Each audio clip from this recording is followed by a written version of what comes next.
That one বর সুহাগী ঘরের লক্ষ্মী বন্ধু বউ in arrange marriage. Good morning.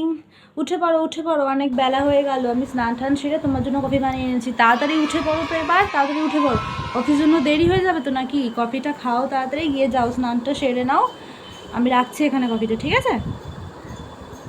ও হ্যাঁ, আর আমাকে জানিও তো, আমাকে বলে যেও স্নান করতে যাওয়ার আগে আমাকে বলো যে তুমি ব্রেকফাস্টে কী খাবে, আমি সেটাই বানিয়ে রাখবো, ঠিক আছে? কী যে রান্না করা যায় আজকে, একটু রাইস আর চিলি চিকেন করে নেবো। ও তো খেতে ভালোবাসে, বাবার জন্য একটু ভাত করে নেবো। বাবা নয় খেতে ভালোবাসেন, একটু রাইস আর চিলি চিকেনই করি আজকে।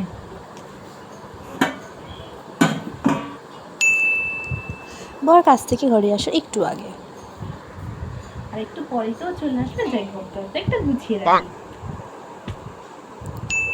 বর বাড়ি আসার পর মিষ্টি করে শাসনও যত্ন ফোন নেওয়া। দেখছো? ফোনটা রাখো, ফোনটা রেখে যাও, জাত মুখটা ধো, জামাটা ছাড়ো। আমি চা করে রেখেছি তোমার জন্য, আমি এক্ষুনি আনছি, বসো। রাতে রান্না সেরে মনের সব কথা তাকে বলা এবং পছন্দের খাবার করে তার মন জেতার চেষ্টা। এই একটু কাজ ফাজ সেরে বসলাম, জানো। আচ্ছা শোনো না, আমি না তোমার পছন্দের রান্না করেছি, চলো খেয়ে নেবে, চলো তাড়াতাড়ি।